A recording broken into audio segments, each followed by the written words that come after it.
I had the great pleasure and of cataloging Charles Mingus's remaining musical manuscripts.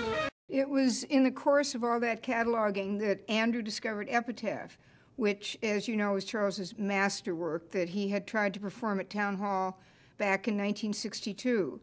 And that concert, that Town Hall concert, was the great disaster of his life. And I remember when Sue called me, you know, about they've just discovered this music in the closet, and she said something like, well, what are we going to do about it? I said, what do you mean what are we going to do? We're going to perform it. We're going to premiere it.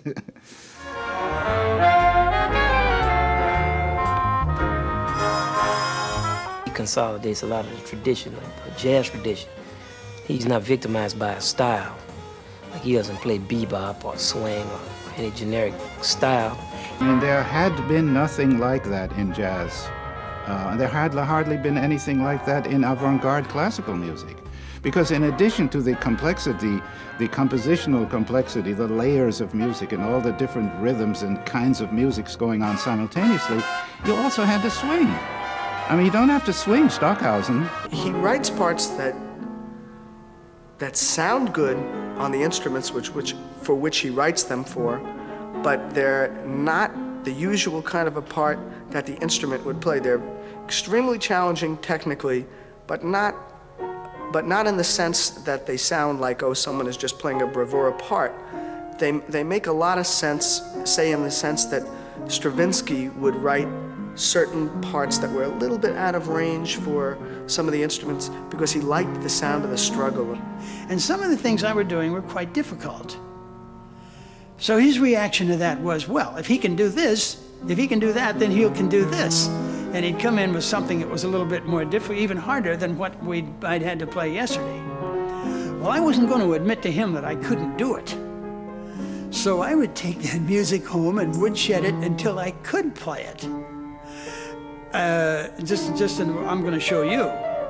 And what that did was make everybody in the group grow. Well, it's very hard to play. Yeah. I think, Randy, that some of these parts are the hardest parts I've ever tried to play. It's not only are they hard, they're just amazingly unusual. I mean, look at that. And look at this here. See, that's hard to play. It looks like something you would find in an etude book under hard.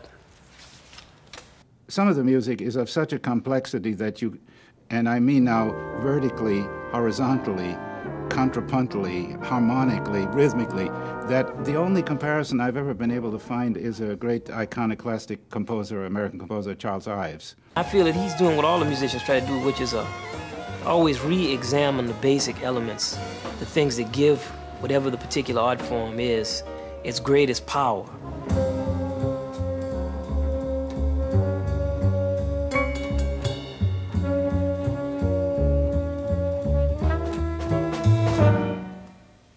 Very few musicians have that presence. I mean, even if he was just sitting there, he just emanated music and art. It was beyond music. His life was really beyond music. It was really, his life was art.